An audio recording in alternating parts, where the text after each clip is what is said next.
चाहूँगा। अभी एक किशोरावस्था में है और मैं अपने अंग्रेजों से ही जानता हूँ कि किशोरावस्था एक ऐसी अवस्था होती है जिसमें भटकने का भी चांस रहता है।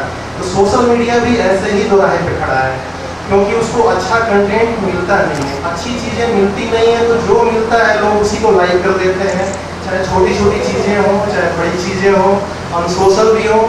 तो थोड़ा सा ये जो झुकाव है इसका सोशल मीडिया का अनसोशल एलिमेंट्स की तरफ ज़्यादा है, जिसको माननीय विनोद जी ने अपने शुरू के उद्बोधन में इस चीज़ को कहा। एक पुराना मैं वाक्य देखूंगा, कुछ बुद्धिजीवी लोग भी इससे काफ़ी जुड़े हैं, कुछ पिछले दिनों की बात है, अच्छे तरीके से जुड़े हैं। एक वाक्य मैं सुनाना चाहूँगा, एक काफ़ी जाने माने विद्वान और बुद्धिजीवी भी जुड़े हुए हैं, सोशल मीडिया पर उनका नाम नहीं लेना चाहूँगा, और उनका जो प्रबंधन है अलग अलग बेहतरीन कोटेशंस भी डालते हैं, परंतु मैनेजमेंट में छोटी चूक के कारण एक दिन मैंने देखा उसमें स्वामी विवेकानंद की कोटेशंस पड़ी हुई थी, अच्छी लगी कोटेशंस। स्वामी विवेकानंद की कोटेशंस तो कई और भी संगठन लोग डालते हैं, बट इसमें मैंने देखा उन बुद्धिजीवी महाशय की जो कोटेशन पड़ी थी, अपनी फोटो उन्होंने ऊपर लगा रखी थी और स्वामी जी की फोटो नीचे लगा रखी थी, बड़ी बड़ी फोटो। हमारी विनोद बब्बर, मैं नाम नहीं लेना चाहूँगा, बहुत ही जाने माने बुद्धिजीवी हैं, हो सकता है कई लोग हो, बब्बर जी ने उनको याद भी दिलाया कि ये जो है आपने सही नहीं किया है, इसको बदल ले, लेकिन वो लगातार कर्म जारी रहा उनका। मुझे लगता है कि ये निगेटिविटी जानबूझ के फैलाई जाती है ताकि बांस को खींचा जा सके, क्योंकि गलत चीज़ों पे लोगों का ध्यान ज़्यादा जाता है और उस चीज़ को खींचा जा सके तो विवाद उत्पन्न करके। खैर ये तो एक बात है, तो इस तरह की चीज़ों से बचना चाहिए। जो बुद्धिजीवी लोग हैं, मैं बहुत ही जोर देकर इस बात को कहना चाहूँगा कि वह जुड़े तो हैं, परंतु उस तरीके से उतनी गंभीरता से ये चीज़ नहीं लेते हैं, परंतु उनकी सोच से ज़्यादा तेज़ी से यह चीज़ें आगे बढ़ रही हैं, क्योंकि पिछले 2-3 वर्षों में बहुत लोगों को पता भी नहीं चला होगा और बाद में एक अचानक लगा कि सोशल मीडिया तो जो है नीति निर्धारण करने लगा है, चाहे राजनीति की हो चाहे समाज की हो। और मैं बहुत खुश हूँ कि जो है इस विषय पे एक संगोष्ठी भी आयोजित हो रही है, इस पर केंद्रित रूप से। टेक्निकल बातें मैं थोड़ा सा मैं इस बारे में बता देता हूँ। सुरक्षा, जब हम सोशल मीडिया पर जुड़ते हैं तो इसके सुरक्षा से संबंधित प्रश्न बहुत ही ज़्यादा महत्वपूर्ण हो जाते हैं, क्योंकि यदि आपकी प्रोफाइल है और प्रोफाइल संयोगवश, क्योंकि पासवर्ड लोग बहुत ही आसान रखते हैं, पासवर्ड अपनी प्रोफाइल बनाते हैं तो पासवर्ड जैसे आसान रख लिया, उसको लॉग आउट भी नहीं किया, चीज़ें भी नहीं किया, तो सामान्य तौर पर युवा वर्ग तो इस बारे में काफ़ी एक्टिव है, परंतु मेरे पास ऐसी कई केसेस आई हैं पिछले 6 साल से जुड़ा हो कि मेरी फेसबुक प्रोफाइल खुल नहीं रही है, मेरी फेसबुक प्रोफाइल पर किसी ने कोई गंदी भद्दी तस्वीर पोस्ट कर दी बिना किसी जानकारी के। इसका परिणाम सिर्फ एक ही होता है कि हम अनसेफ जो है इस चीज़ को कहीं भी ओपन करते हैं और कहीं भी ओपन करने के बाद उस चीज़ को छोड़ देते हैं वैसे ही। तो ध्यान रखें, सेफ ब्राउजिंग करें। सेफ ब्राउजिंग से मेरा मतलब है उसी कंप्यूटर पर अपने सोशल मीडिया को पोस्ट करें जिस कंप्यूटर के बारे में आप विश्वास हो कि नहीं यहाँ से मेरी जानकारी लीक नहीं होगी। और यदि जरूरत पड़ती भी है कि कहीं यदि बाहर गए हैं या फिर साइबर मीडिया में साइबर कैफेज में हम जाते हैं, वहाँ पे यदि जरूरत पड़ती है तो वहाँ पे प्राइवेट ब्राउजिंग जरूर हम यूज़ करें। प्राइवेट ब्राउजिंग एक टूल होता है ब्राउजिंग में, इसके बारे में यदि विशेष जानकारी है तो इसके बाद मैं जरूर साझा करना चाहूँगा अपनी जानकारी को। पर प्राइवेट ब्राउजिंग यूज़ करें।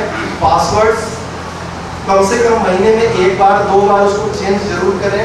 इसके अलावा जो 2-3 चीज़ें और भी बहुत ज़रूरी हैं ये मैं बता दूंगा। जैसे कि फेसबुक पे पेज का कॉन्सेप्ट बहुत ज़्यादा है। एक तो हमारी पर्सनल प्रोफाइल होती है, पर्सनल प्रोफाइल में हम डिफरेंट फ्रेंड्स को जोड़ते हैं और उस हिसाब से अपने विचार प्रस्तुत करते हैं। परंतु यदि किसी मास को हम लेकर चलना चाहते हैं, जैसे अखिल भारतीय गायत्री परिवार है, यदि ये एक अपना विचार को, अपनी दिशा को, अपने विषय को दिशा देना चाहते हैं तो इनका पेज होता है पर्टिकुलर रूप से। तो हम लोग भी अपने कई कम्युनिटी में यदि हमारे दिमाग में कोई आइडिया है पेज क्रिएट करते हैं, क्योंकि इसमें लिमिटेशंस नहीं होती है और इसमें दूसरों को जोड़ने के चांसेस काफ़ी ज़्यादा होते हैं। तो एक पेज बनाते हैं। पेज में बनाने में ये भी सावधानी रखनी चाहिए कि इसका भी एक्सेस उन्हीं लोगों को हमें देना चाहिए जो विश्वस्त हों। सभी लोगों को इसमें नहीं देना चाहिए। इसकी फैसिलिटीज होती है, थोड़ा सा टेक्निकल बातें मैं बता रहा हूँ, परंतु ये जरूरी है क्योंकि सामान्य बातों पे कई लोग जो है इसका विचार करने रखेंगे।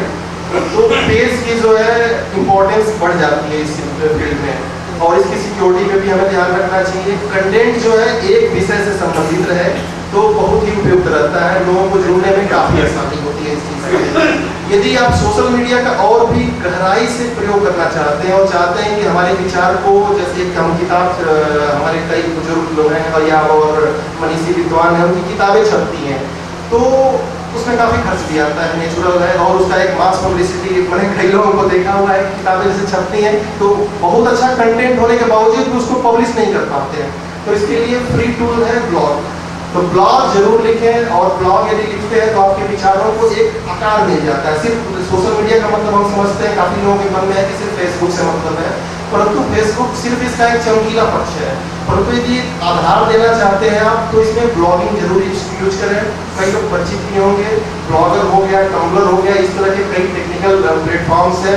इसका फायदा ये होता है कि इस पे जैसे ये आपका पूरा का पूरा अपना व्यक्तिगत पेज होता है, और इस पे जो है कोई और अनचाहा ना विज्ञापन दे सकता है, ना कोई अनचाहा इस पे पब्लिसिटी कर सकता है। जबकि फेसबुक पे ऐसा नहीं है। फेसबुक पे यदि आपने किसी चीज़ से संबंधित पोस्ट की है तो उस पर फेसबुक अपनी मर्जी से विज्ञापन ठोकेगा, चाहे वो गलत हो चाहे सही हो, और आपकी प्रोफाइल का यूज करेगा। तो फेसबुक को सिर्फ फैलाने के लिए यूज करें, बट अपना मेन जो कंटेंट है वो ब्लॉग पर डालें, ऐसा मेरा मानना है। इसके अलावा और भी कई सारे टूल हैं जो उस पर आप अपने विचार में प्रसार दे सकते हैं। मास मेलिंग हो गया, फोरम पे अपनी चीज़ें पब्लिश करना हो गया, और क्योंकि समय कम है इसलिए जो है मैं अपने विचारों को इसके बाद यदि कोई मिलना चाहेगा तो जरूर मैं साझा करना चाहूँगा। इसी बात के साथ बहुत बहुत धन्यवाद। जय हिंद। मिथिलेश जी का धन्यवाद, उन्होंने तकनीकी जानकारी दी। मिथिलेश जी बहुत वर्षों से इस कार्य को कर रहे हैं, और ये अनेक बड़ी बड़ी संस्थाओं के IT सलाहकार भी हैं, लेकिन हमारे लिए मुफ्त के सलाहकार हैं। हमारे का मतलब केवल मेरे नहीं, आप सभी के, यदि आप किसी को भी इस संबंध में कोई जानकारी प्राप्त करनी हो तो मिथिलेश जी से संपर्क कर सकते हैं। हमारे बीच छात्र भी हैं, उनसे आग्रह की कृपया आगे आ जाएँ और अपने हमारे बड़े लोग हैं